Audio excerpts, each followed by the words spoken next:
Auburn and Alabama are set to face off in the 88th edition of the Iron Bowl. Let's talk about it on this episode of the Uptempo Podcast. You are now listening to the War Report Podcast Network.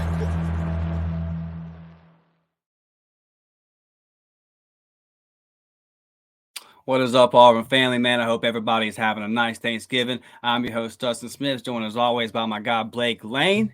And Blake, the big one is here. The whole state of Alabama stops what they're doing, man, pays attention. We're gonna get fired up today, buddy. How are you? I'm doing great, Dustin. I'm 32 years old, brother, and this game means everything to the people of this state, and the whole state stops what they're doing when this game goes on. It's different. People, if you're not from here, you don't know it. It's one of them things where I pull up to the gas station, and if I see an Alabama fan walking in, I'm not holding the door open for them. That's just how it is. That's how it is. Like, I don't like you. Okay. I'm being for real. I don't like you. I don't like anything about you. I don't want to be friends with you for 365 days out of the year. That's just how I am. You know, I was raised by my dad. His name's Randy Lane. It's Randall Blake Lane Sr. and mine's Randall Blake Lane Jr. And I follow his footsteps. He's an Auburn man and I'm an Auburn man. And that's how it is, man. Like Saturday, I won't talk to my mom because she's an Alabama fan.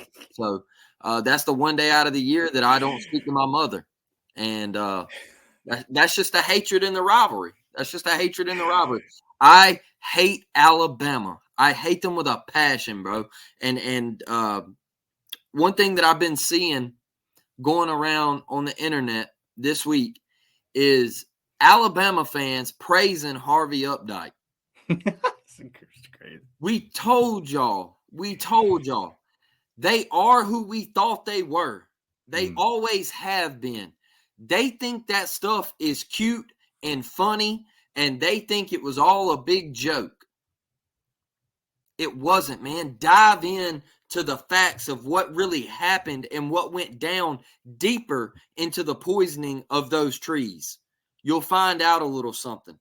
All right. That's my homework for all of you watching this show. Go dig in a little deeper than what the news and everybody else told you about the poisoning of those trees. It just didn't affect Toomer's Corner. All right. It affected a couple of other things. It wasn't a joke. It wasn't funny. All right. He is a shitty human being, period. That's just how I feel about him. All right. Now, Dustin, let me ask you this. How would an Alabama fan feel if an Auburn fan walked into Tuscaloosa and did something to the Denny chimes? I said took a sledgehammer to the chimes, which we're not advocating being done. Don't come tag us. Yeah, dude. I know. I'm just saying, like, what if somebody went and spray painted Denny chimes and vandalized it? Now, like how do you think they would feel? They would be. It was like somebody, ripped their heart out, like Harvey said that Cam Newton did to him. They would be gutted because it means something to them, just like the Oaks means something to us. Man, you walk into Auburn and there's wires running down the street. Yeah. And you're having to throw your traditional toilet paper after big wins on wires because this idiot did this. But this is the rivalry, right? This is how deep it gets. People have died over this rivalry. That's the reason Ohio State and Michigan, you don't come close to this rivalry. Period. You're not even from the same state. You play at 11 a.m.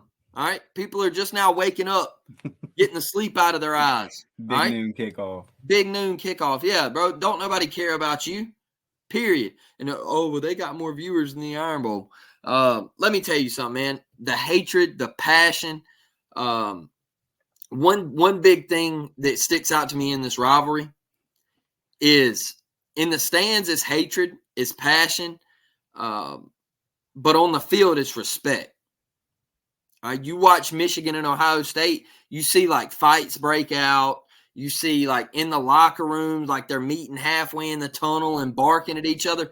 Dog, in the Iron Bowl, it's respect, all right? It's, hey, we know what's about to go down. We hate you, all right? And we're going to see who wants it more today. And we're going to settle it on the field.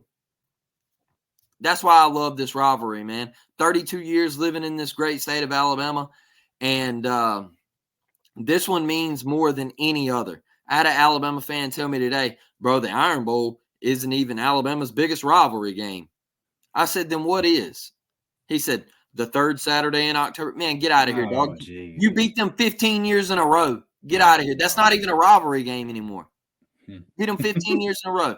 Stop trying to downgrade Auburn as your rival or whatever, bro. Like, hey, we get it. We're little brother. I get that. I accept it. All right. I'm never going to see Auburn win 18 national championships or whatever your made up numbers at now. But I get it, man. Like, this is the one. And Saturday at 2:30 is business. Now, you know, we'll talk about if I got Auburn winning or not. But damn it, I still believe in my Tigers. I still believe in them. You know, I might not pick them. But I still believe in them. If you have any trouble getting fired up for this game, man, play back the first 6 minutes of this podcast. My boy Blake bringing the heat. Yeah, man. On the Updike stuff, I went to the A-Day where it was the final roll, right? And I remember like pulling up and seeing the tree, and it was just I really don't even know, like, I don't know like the words for it. It was just, I was kind of like, man, somebody would do this, because at the time, you know, my sister is like, she's 11 or 12 now. She was real little. She had just been born. And I remember doing the excitement I had when my dad took me to do the first Tumors roll, and then doing it with my mom later, doing one with her. And then I remember doing it for the first time with my little brother. And then you have the excitement of, okay, I can't wait till my little sister's old enough and doing it with her. And then someone comes and takes that away, and its justification is because you taped a T-shirt onto a statue, knowing damn well, man, that you can pull tape off. And you risk poisoning a whole town. So just wild. And then to condemn it, it's I think that a lot of that, because what's always funny to me was the Bama fans have always said, well, he's the exception, he's the outlier, we don't support that. But I can show you a lot of clips on YouTube and things like that where he's gone. Like, there was one in particular where he went on the Feinbaum show. It was probably about 5 years after the incident, and Paul's talking to him, and Updike's still kind of trying to defend his position or what everything, and Paul's like, Harvey, it doesn't seem to me like 5 years later you've learned anything. And they were at the game was at Tuscaloosa that week, and Paul was doing the show live from Tuscaloosa. And there was probably 200 to 500 Alabama fans behind Paul watching the live show. And this was all live. He had Harvey on live. And then Harvey goes, well, Paul, damn it, they were just some trees. And they all started cheering, and it went, Roll Tide. Like, that fired them up. Yeah, don't let them fool you. And you can look on social media and across the internet. Every time one of them says something about that, makes a joke about it, it has thousands of likes and tweets by Bama fans. Like, so, you know, just, you know what I mean? So, like, just come out and be honest. And like you said, it's just, how would you feel if it was done to you type thing? And then, it's a family thing, man. It might be silly to you, you know, but it's not silly to us. And it's something that we do as a family. We do it for generations. And that for you just to come in there and do it, like, that's one thing. But here we are 10, 11 years later, 12 years later, however long it is. And what Blake, what's weird about it to me is this is the weirdest part about this, just the way Bama fans act in general.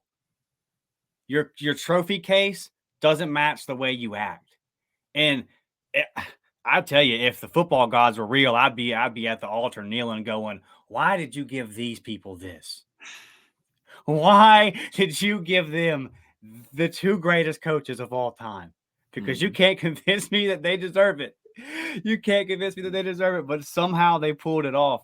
That whole scene is just wild. And like you said, dude, like 18 national championships or whatever it is, like whatever the number is, it's more than we're going to see.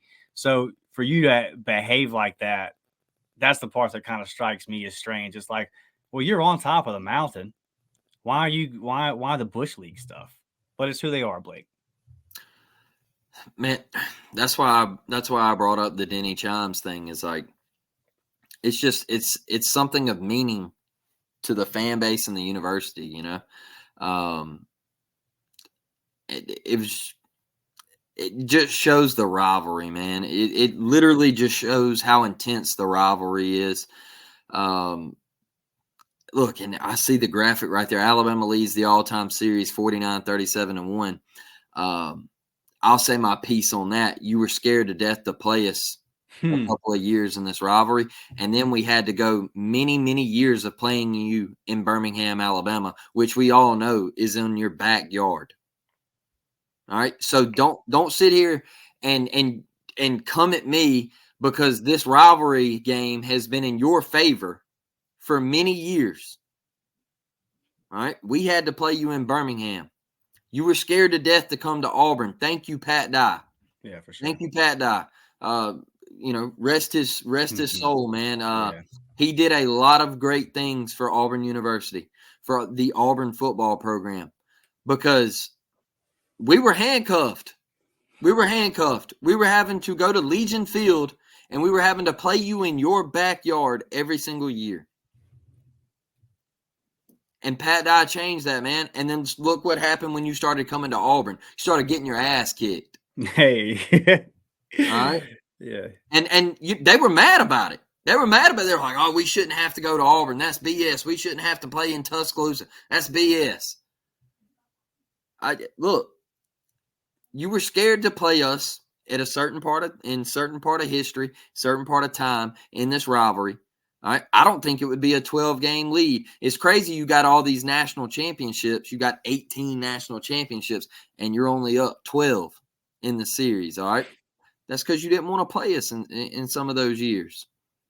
Yeah, Tubbs was chiseling away at that thing too. Now they went out, and I'll give them full credit. They went out and hired the GOAT, and he turned that thing back around. But we were chipping at it. We were catching them at a time. Rest in peace, Pat Dye, and boy, Tubbs, love you. When me and Blake were growing up in our prime Auburn days, man, our formidable Auburn years, this right here, boy, that was and that's why I tell you that my hatred for Georgia has always been more than Bama, was because it was, and I was always kind of viewed Bama as, just growing up, it was we dominated them.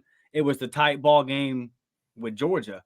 And now, you know, they're the two best programs in the country. Again, I come to the football gods and ask you, what the hell did we do to deserve this? But I don't think we deserve this hell, man. But let's get over here to the keys to the game. Blake, I'm loving Blake's energy today. I'm not going to lie. Blake just came in hot, pissed off, dog. I'm with it. Keys to the game, Blake. If our Tigers are going to pull the upset, which me and you both acknowledge is a long shot, obviously playing a clean game, turnovers, penalties, all those things you can assert. But give us something different here. Keys to the game. What do we got to do? A lot. Our offensive line better show up.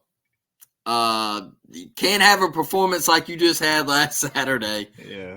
This Alabama front is serious. They're special. And that is one of the things that worries me about this game Saturday is how do we protect Peyton Thorne? Are we going to be able to run the football? You know, me and you were talking before we started recording. It's going to be tough sledding this year.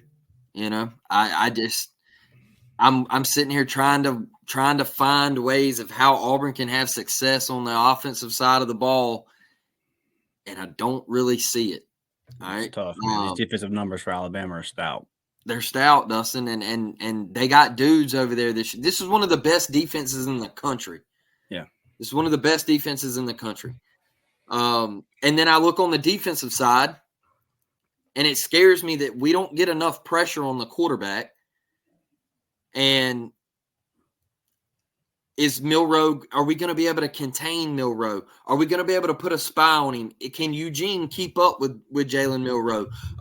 If it's not Eugene, then who is it? Like, is Milroe going to break one of these 70, 80-yard runs that we've seen him do in the past? Like, Is our secondary going to be able to hold down their receivers? Are we going to give up the big broken play, the Isaiah Bond post over the top? And there's a lot of questions there, man, and they're so talented. Look, I know it's a rivalry. I know I was on a heated segment there, but I respect the University of Alabama and their football program. I respect Nick Saban. They got a hell of a team. I just hope these guys respond like we were talking about Tuesday night. I hope these guys respond and they have a chip on their shoulder. And I hope this defensive front comes to play. Marcus Harris calling you out. All right. Bring it. Get everybody else around you to bring it.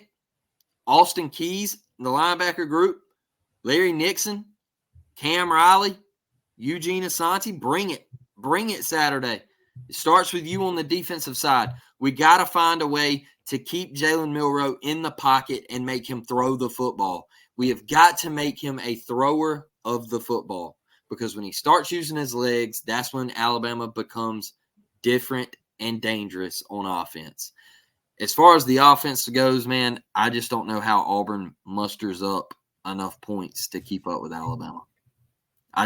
Like this is going to have to be a 2021 all over again. Yeah, it really is. And I think that 2021 game, Blake, you still have some holdovers on the defensive line from some good recruiting classes, right? Yep. And we're just not there anymore, man. We're just not there. Some guys have made people have been in the comments of our Tuesday night episode saying that they're the only 4-star on our entire offense. What is Connor or was VAR, right? Yeah. So it's just, I don't want to get on the whole recruiting spiel tonight, but Blake, I don't think this is a crazy thing for me to say. And I hate saying it. I hate that we're at this point. I do. But I believe that the most important thing happening Saturday won't be happening on the field. Now let's not get blown out 45-10 and have a situation like you had where you had this fantastic recruiting section versus Penn State 2 years ago, and then you're down so bad halfway through the third quarter that everyone's left. Now, they probably were leaving because there wasn't much of a relationship with the staff that was hosting them to begin with. But nevertheless, let's put on a formidable performance. This is KJ Bolden's coming to see you one final time. You've been close. You were really close to having KJ Bolden commit. He said as much publicly. He said, I was this close to committing in Hugh Freeze's office. Well, Hugh set this last visit up with KJ for a reason. He picked this date for a reason. So the atmosphere has got to be on point, and the team just needs to bring the energy to where this thing looks competitive, to where it looks competent, to where you can tell these recruits, hey, listen, man, you saw what we did versus Georgia at home. You saw what we did versus Alabama at home. Just make it one of them things where you can look at it and say, look, because Blake, you can't. Well, I can't say you can't. I need to stop saying you can't, because you definitely can. But when it would really suck. Now that I've accepted the fact that we're most likely going to lose, but it would really suck to have that energy, have that high you had after that Arkansas week, and then finish the season with 2 blowouts at home. That would be a tough pill to swallow. And then, you're going to say, okay, we can rebound for the bowl. And obviously at that point, you got to focus on recruiting and all that. But I do hope that, like you said, man, that this team can bring the energy that the Marcus Harris, it's your last game in Jordan-Hare, right? Jalen Simpson, it's your last game in Jordan-Hare. So there's no reason for you not to bring it, and for everybody. And if you look at the clip that the social media team posted, I think it was on Monday, maybe Tuesday, of Hugh talking to the team, which they do at the beginning of every week from his Monday speeches. Did he not look kind of pissed? Because he was saying, I shouldn't have to give you too much of a hype speech here. He was basically telling him, if you're not getting juice for this one, then there won't be a place on you for this roster after this game. That's kind of what it looked like to me. And there's a lot of times where when we watch those clips they put out for Monday, where you can see he's kind of trying to energize the team and all that. And I give it, I don't know the whole context of the speech. It's just 2 minutes that we're getting. But boy, in that clip, he sure seemed like he was trying to send a message to that team. Like, hey, look, whatever in the world that effort was Saturday, that ain't it. Results be damned. But the effort, that's not enough. So I hate saying that. I hate saying that the most important thing is kind of happening off the field, but it just is. It just is, because You mentioned that Alabama defense, Blake. I go back and look at their recruiting class last year and the dogs they recruited on the defensive line. I mean, we all know because we wanted the Quay Rusall James Smith tandem, right? That's where they went. Bama signed 1 3-star last year. 1 3-star on their whole entire recruiting class. Do you know who that 3-star was, Blake? Who was that? The number 1 kicker in the country. He was only rated a 3-star because they're not going to give kickers 5 stars. Yep. Every position player they went after was a blue chip.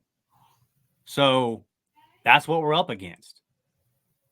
And it's such a tall task of the things that would have to go right. You would have to be successful on first down so you could get in your tempo. That would be number 1. My worry with that is Alabama's given up 3.6 yards a carry this year on defense. And I just watched our offensive line have a pretty bad week versus a defensive line that's not quite as good as what we're going to face this time. And then I look at the A&M game, right? There's just, it's kind of a feast or famine for offensive line now that I think about it. There's been days where we come in and just run the rock down people's throats. If you look at the actual numbers in the SEC, we're top 3, top 4. I don't know where we dropped after last week, but we were top 3 in the SEC and running the ball. Definitely were hot, right? We had run the ball well for 3 straight weeks, but then you have these games of nothing. LSU versus a defense where you should have been able to run the ball. You had a second half versus Ole Miss where you just couldn't establish the run. You went into A&M and I'm Blake, for 12 quarters now, you haven't been able to run the ball versus Texas A&M. And so there's just versus the more formidable defensive lines. I'm just not sure if we have the guys. And I know that all those guys are playing hard. I'm not trying to down them. I know it's their last game. I know they're going to give it their all. But that's why I say the most important thing happening is going to be those recruits that are sitting there and us putting up enough of a competition for them to say, okay, I see it. I see the vision. And then even if we get blown out, that doesn't mean that they ultimately don't come away impressed with, what the staff is selling them that day. But if we want to, because somebody had put in our comments on the last video, they said, because we had named the video, "Can Auburn be spoiler?" And I believe, I forget who it was, but it was a frequent, one of our members that watches all the time, but he said, when is Auburn going to not be a spoiler? Yeah. And I said, and I really felt that, man. I really did. Because when I was making that graphic, I was feeling that. I was like, man, I'm tired. Boy, it sure would be nice. It sure would be nice to be coming into this one and being like, we got it. We're not the spoiler. It's a competition for the West. And I know the West is going away after this year, but we've definitely seen Iron Bowls, right, where everything was on the line.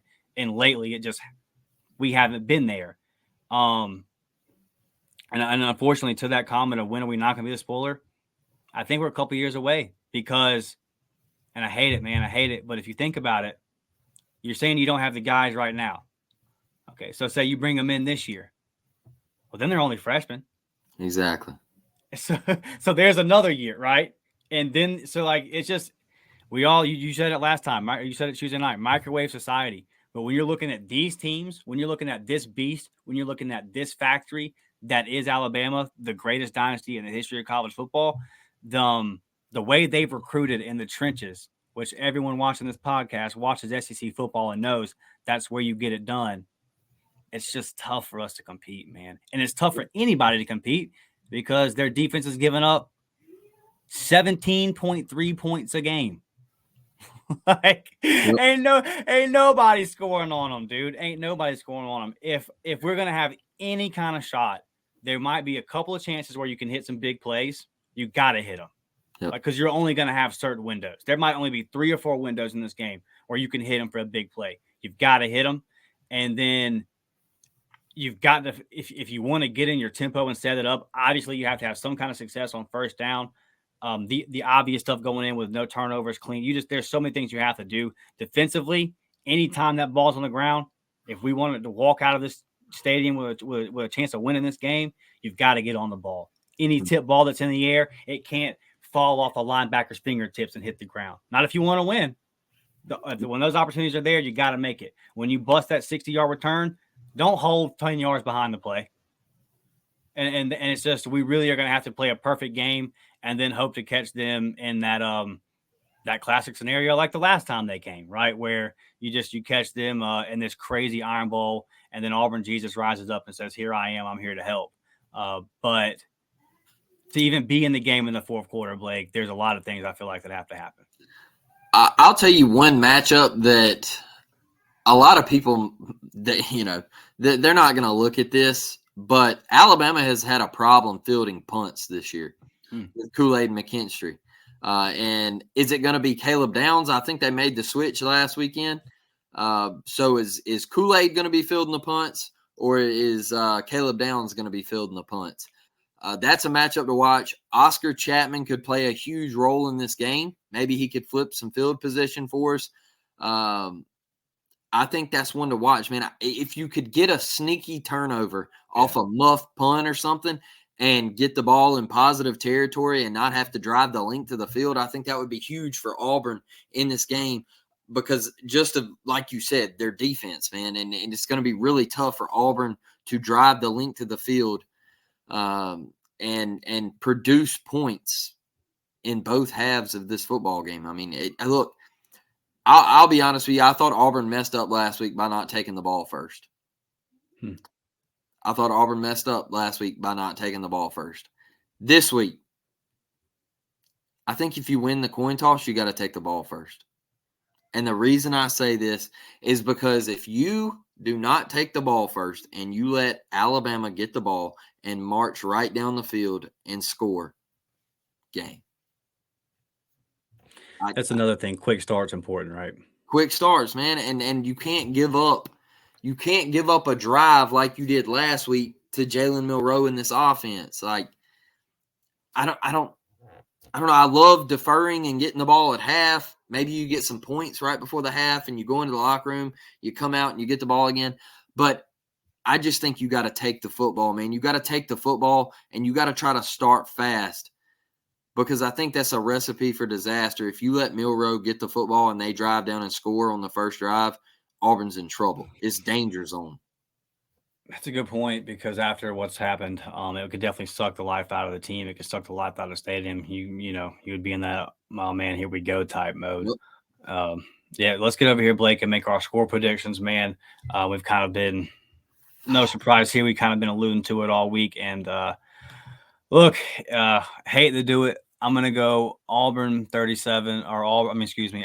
30, Auburn 17. It hurts my heart.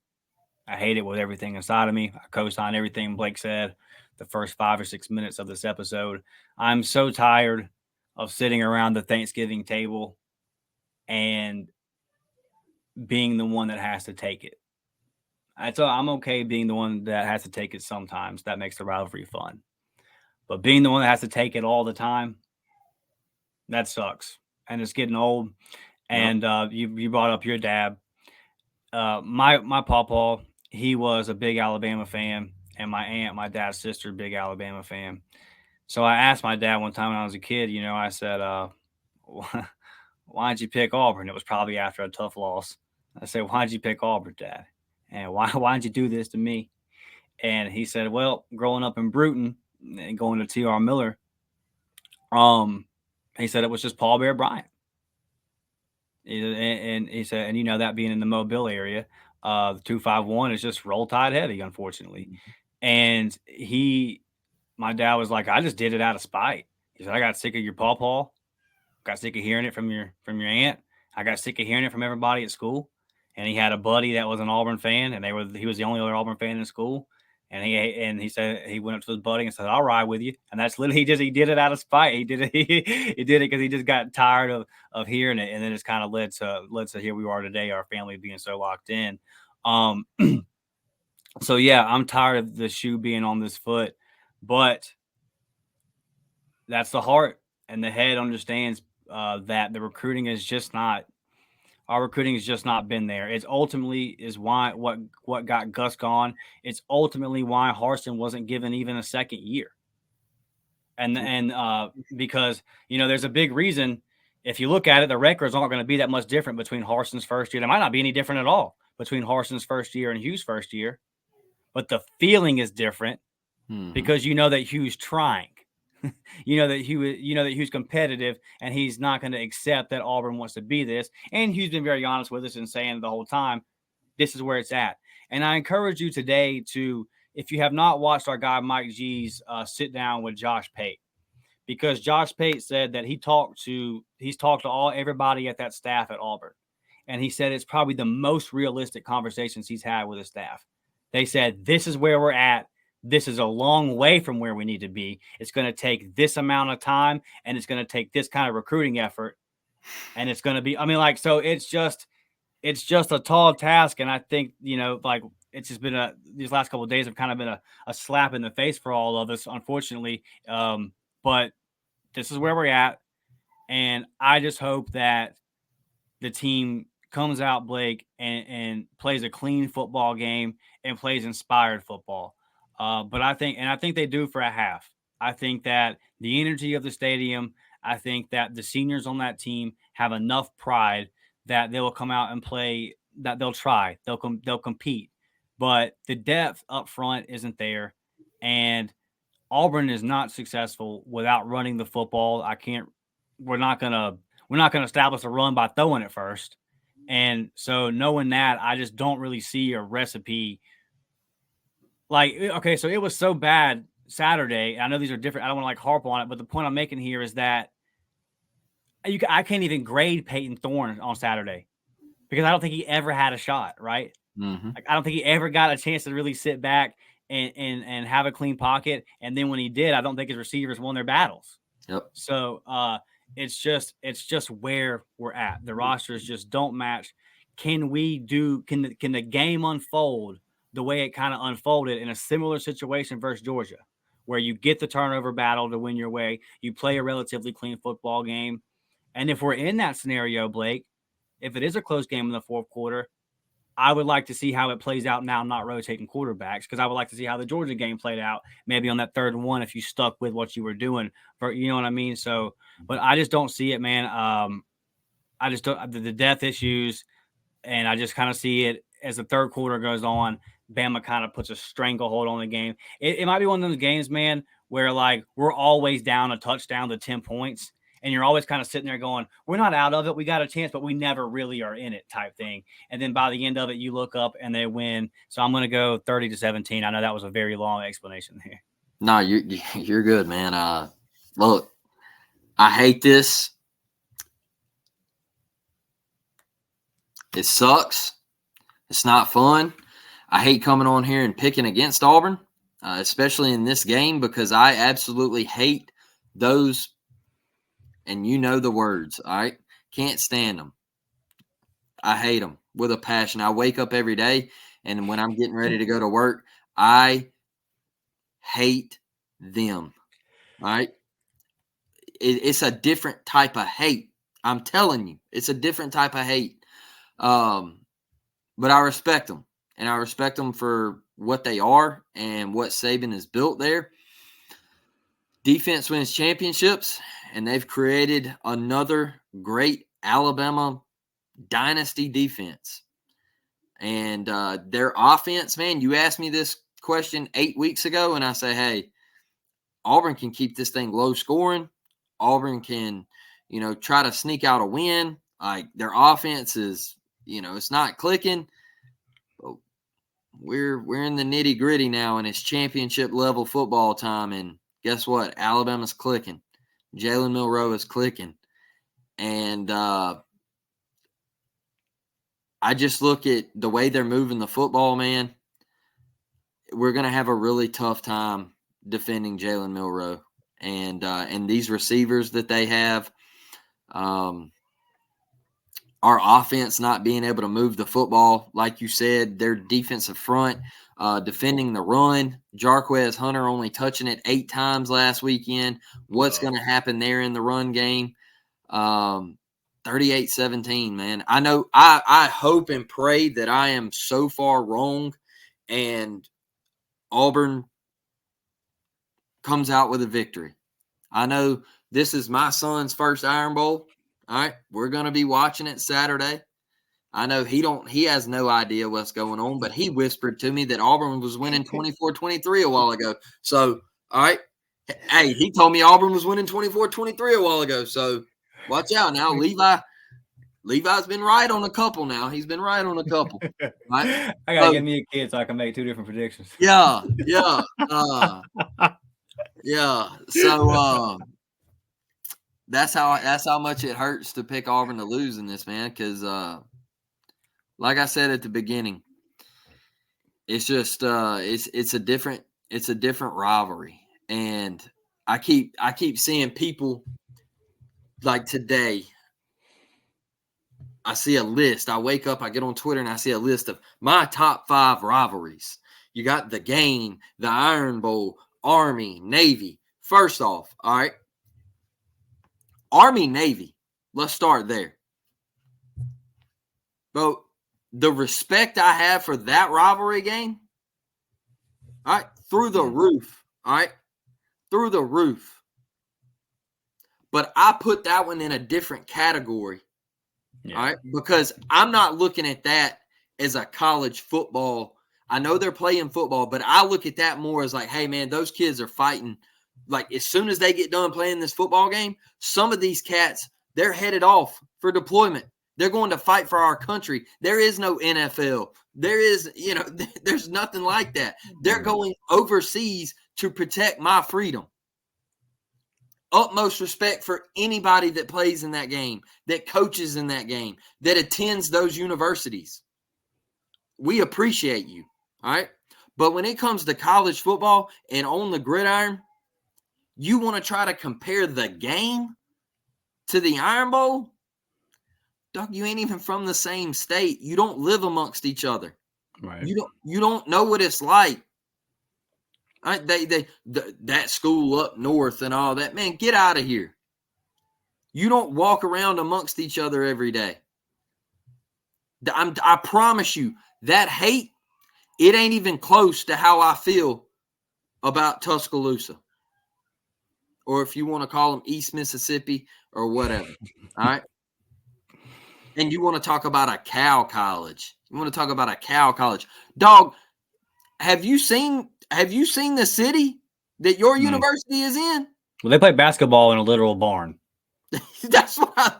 And you're literally 30 miles from a cow pasture, dog, and you want to talk about come on, man. Like Starkville's what, 90 miles from you? Have you ever been to Starkville? You know it's from. Come on, Dustin. Like, and man, your basketball arena, like your campus is trash. Like, you want to start throwing things out here like a cow college. Look, man, Bear Bryant. I know you mentioned like your dad and everything, and how he become an Auburn fan. My dad, I asked my dad the same question. Crazy how that works, right? Yeah. I always wanted to know, like, man, what made you be an Auburn fan? And my grandpa, my uncle, both my aunts, they're all Alabama fans. All right, die hard. My grandpa, he passed away in 2004. He never got to see the Nick Saban dynasty. He was huge. He was the biggest, greatest Alabama fan I've ever met in my life. And my dad, he was like, I hated Alabama. He was like, I lived amongst it each and every day. And he was like, and then, he was like, when I got old enough, he was like, I started seeing this cat named Bo Jackson. And he was like, when I really got familiar with the game of football, and he was like, in the early 80s, he was like, Bo, come to Auburn. And he was like, and I fell in love with Auburn.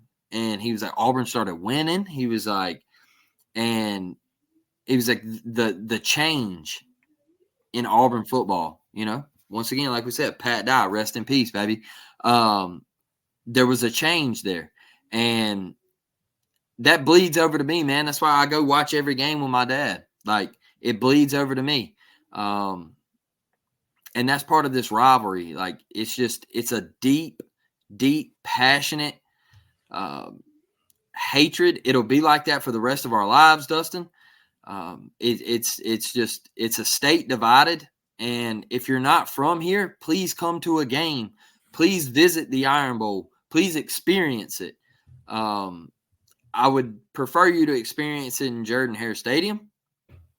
But you got to get to one because it's a game that you got to see. You got to see. I mean, 10 years ago was the kick six.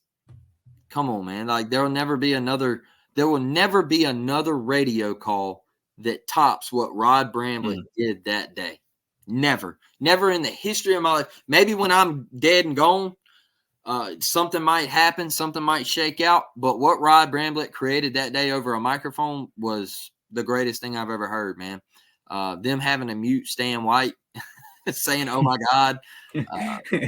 Love it, man. I love Auburn. I love this team. I love this coaching staff. I know it's been a rough week, but look, regardless of what happens Saturday, dog, we're gonna be okay. We're gonna be okay, and we got to look at the future. And I know it sucks to say that because we've been saying it for years, but we got a plan, we got a vision, and we're gonna be all right. I promise. And let's get past Saturday and look towards a bowl game. Yeah. I just want to say, man, my final thoughts here is I just want to say thank you to you, Blake. We hit 12,000, or not 12,000, we hit 1,200 subs today. And it's just been a good, I think we hopped on YouTube back in like April maybe. And we were doing the audio only just over the phone. And so, yeah, I just want to say thank you, man. I really enjoyed this process with you. I really enjoyed this journey.